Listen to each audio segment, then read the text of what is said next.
It's a good bounce back win for us today. I thought we started the game with the right tone on the defensive end. And so that was that was by design for us to get back. It was supposed to be a standard closed-door evaluation camp in Durham, North Carolina. The date was set, the roster was finalized, and the media was kept at a comfortable distance, locked outside the gym doors while waiting for the standard press releases and polished sound bites. But by 2 a.m. on Saturday morning, reports started surfacing that the lights in the facility were still on and that Team USA leadership was huddled in an emergency meeting that was definitely not on the official itinerary. Why? Because something happened on that court that wasn't supposed to happen. According to insiders present in the gym, Caitlin Clark didn't just return to the Team USA roster. She effectively dismantled the entire hierarchy of the program in less than an hour. The panicked discussions that followed weren't about strategy, rotations, or logistics. They were about damage control.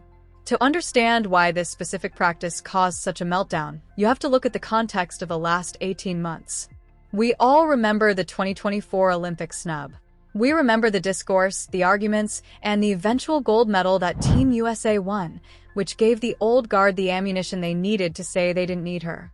For the last year and a half, the narrative from the establishment has been that Caitlin Clark is a phenomenal talent. Sure, but she's a piece of a puzzle, not the whole picture. They insisted that she needed to wait her turn, pay her dues, and learn the finer points of the international game before she could be handed the keys to the kingdom. But Clark did something that none of them expected. She went silent. She didn't lash out in the media. She skipped the flashy, unrivaled 3v3 league in January 2025, turning down a massive paycheck to prioritize her body and her training. She spent the entire 2025 WNBA season getting stronger, faster, and more efficient, leading the Indiana Fever on a deep playoff run that silenced almost every critic she had left. By the time she arrived in Durham this December, she wasn't the skinny rookie who looked exhausted from a college season. She was a seasoned pro who had spent months refining her game specifically to destroy the very defenses Team USA relies on. The tension started the moment the gear was handed out. In what many insiders are calling a calculated petty power move by the program's traditionalists, Caitlin Clark was not assigned her iconic number 22 jersey. Instead, she was tossed jersey number 17. Now, to the casual fan, this might seem irrelevant. It's just a number, right? But in the world of elite sports, and specifically in the highly political ecosystem of Team USA basketball, nothing is accidental. Number 22 is her brand. It is the number that has sold millions of dollars in merchandise and brought a tidal wave of new fans to the sport. Taking it away was a subtle reminder that she is not the star here, that she is just another body, and that she fits in where they tell her to fit in. Sources say that when Clark saw the jersey hanging in her locker, she didn't complain. She didn't ask for a trade. She didn't go to Instagram to post a cryptic message. She just put it on. But the staff members in the room noticed a shift in her demeanor immediately. There were no smiles. There was no happy to be here energy. She looked like someone who had just been handed a reason to embarrass everyone in the building. And that is exactly what she proceeded to do. The practice began with standard drills, layup lines, defensive slides, the usual warm-ups. But the atmosphere was reportedly thick enough to cut with a knife. Present in the gym were the titans of the sport: Sue Bird, now in a management and evaluation role, and Diana Taurasi, whose presence at the camp has been a subject of massive speculation.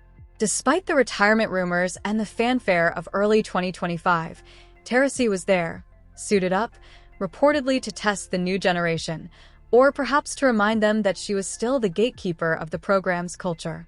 The coaching staff, led by Cheryl Reeves, split the players into squads for a scrimmage. The setup was obvious. The veterans versus the new era. It was designed to be a learning experience. The plan was likely for the veterans to bully the younger players physically, force them into turnovers, and show them that international basketball is a different beast than the WNBA. It was a setup that has worked for 20 years. The veterans bully the rookies get humbled, and the hierarchy is preserved. But Caitlin Clark didn't get the memo. The leak that has everyone talking centers around a specific 37-second sequence in the second quarter of the scrimmage.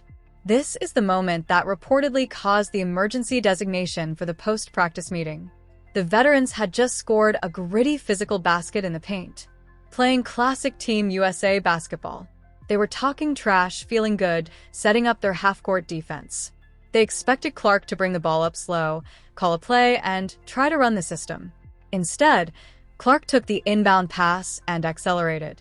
She didn't look at the sideline for play call. She crossed half court in 3 dribbles.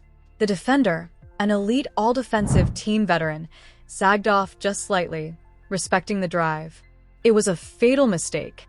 Clark pulled up from 30 feet, a shot that Cheryl Reeve has historically hated. A shot that traditional basketball purists call a bad shot. But before the defender could even get a hand up, the ball was through the net. Silence. But she wasn't done. On the very next possession, the veterans tried to force the ball inside again. Clark jumped the passing lane, making a defensive read that critics said she couldn't make, stole the ball, and was gone. 2 defenders chased her in a 2-on-1 fast break. The smart play is to draw the foul or pass to the trailer. Clark stopped on a dime at the 3-point line, sent the flying defenders sailing past her, and buried another deep 3. The third possession was the dagger. Frustrated, the veterans decided to trap her. They sent 2 defenders at her the moment she crossed half court, trying to force the ball out of her hands. This is the trap that has killed offenses for a decade. But Clark didn't panic. She split the trap with a behind-the-back dribble that left both defenders colliding with each other, stepped back, and hit a third consecutive 3 from the logo. 37 seconds, 9 points. The entire defensive scheme of Team USA, a scheme built on structure, seniority, and waiting your turn, was dismantled by one player who decided she was done waiting. The reaction in the gym was described by one witness as funeral quiet. You have to understand, in these closed runs, usually there is trash talk. There is yelling. When someone gets hot, the bench goes crazy. But nobody went crazy. They were stunned. The leak claims that Sue Bird, standing on the sideline with a clipboard, didn't cheer. She didn't clap. She just leaned over to an assistant coach and whispered, for words that might define the next decade of USA basketball. She broke everything. Bird wasn't talking about the score. She was talking about the system. She was talking about the hierarchy. In those 37 seconds, Clark proved that the old way of playing the slow, methodical inside-out game wasn't just slower, it was obsolete. It was like watching a typewriter try to compete with a supercomputer. And then there was Diana Taurasi. The reports regarding Taurasi's reaction are even more dramatic. Taurasi is the ultimate competitor. She feeds on conflict. But in this moment, she didn't bark back. She didn't demand the ball to answer the run. According to the leak, she simply walked off the court. She signaled for a sub, walked to the bench, sat down, and stared at the floor. It was a moment of realization. Taurasi has spent 20 years being the best player in the world, the one who dictates the terms of engagement. But watching Clark destroy a double team from 30 foot out, she likely realized what everyone else in the room was thinking. The torch wasn't being passed, it was being snatched. This leads us to the emergency meeting. Why was it an emergency? Why not just debrief in the morning? Because head coach Cheryl Reeve has a problem. Her entire coaching philosophy is built on control. It is built on the idea that the system is greater than the individual. She has famously been critical of heliocentric offenses where one player dominates the ball. She wants ball movement. She wants equality in the offense, and she wants deference to seniority. But what happened in that gym proved that her system is the problem. The leaked details from the meeting suggest that the coaching staff was in a state of panic because they realized they cannot coach Caitlin Clark the way they coach everyone else. If they try to force her to run the plays, they are actively making the team worse. They are taking a Ferrari and trying to drive it like a school bus. The emergency meeting was a reality check. They have to throw out the playbook. The old guard coaches are now facing a terrifying ultimatum.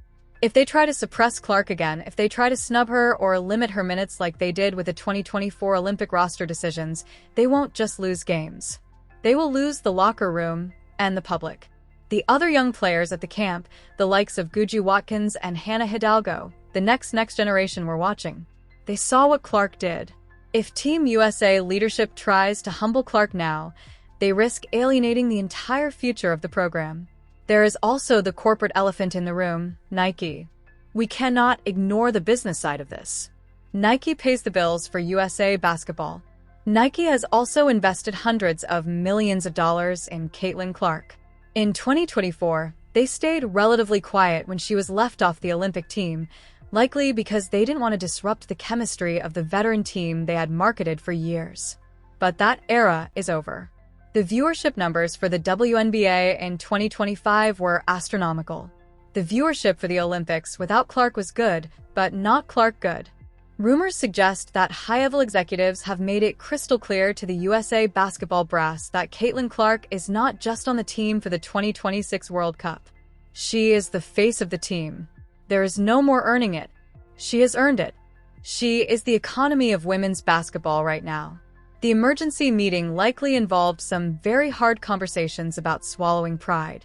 Cheryl Reeve, who has been the queen of the WNBA coaching world for a long time, is being forced to adapt to a player who is bigger than the game itself. The jersey number incident backfired spectacularly. By giving her number 17, they tried to minimize her. Instead, they liberated her. They took away the pressure of brand Caitlin Clark and left her with nothing but basketball. And it turns out when you strip away the marketing, the commercials, and the noise, and just leave the basketball player, she is even scarier. She played with a chip on her shoulder that terrified the veterans. It was a level of aggression we hadn't seen from her in the WNBA, because in the WNBA she is trying to lift up her teammates. In this practice, she was trying to bury her opposition. The leak also mentioned a specific interaction between Clark and Cheryl Reeve towards the end of the session. Reeve reportedly stopped play to correct Clark on a defensive rotation. A valid critique, as defense has always been the knock on Clark's game. In the past, a rookie would nod, say, "Yes, coach," and looked down. Clark didn't look down. She reportedly looked Reeve dead in the eye, nodded, and then immediately directed the offense on the next possession to exploit the exact same defensive gap on the other end, scoring another bucket. It was a silent retort. "I hear you, but I see things you don't see." This is the new reality for Team USA. The emergency meeting wasn't about fixing a broken practice. It was about accepting a broken paradigm. For 2 decades, this team has run on a strict hierarchy. You wait your turn. You kiss the ring. You play the right way. Caitlin Clark just walked into Durham and showed them that the right way is too slow. The fallout from this camp is going to be massive. We're going to see a roster shakeup. The rumors of Diana Taurasi sticking around for one more World Cup, those are likely dead in the water after what happened. Not because she can't play, but because she knows she can't lead this team anymore. You can't lead a team when the best player on the floor is playing a different sport than you are. And for Cheryl Reeve, the clock is ticking. She has to decide if she wants to be the coach who ushered in the Caitlin Clark era, or the coach who was fired because she couldn't get out of the way. The 2026 World Cup in Berlin is looming. The world is getting better. France is good. Australia is good. Team USA can no longer afford to leave their nuclear weapon at home just because they don't like how she flies the plane. The leak from Durham is a warning shot. The transition of power isn't coming in 2028. It isn't coming next time. It happened last night at 2 a.m. in a silent gym in North Carolina, while the old guard sat in a conference room trying to figure out how they lost control so quickly. The jersey number might say 17, but everyone in that building knows who number 1 is. The disrespect was intended to humble her. Instead, it unleashed her. And now, Team USA has to scramble to build a new identity around the very player they tried to push to the side. The emergency.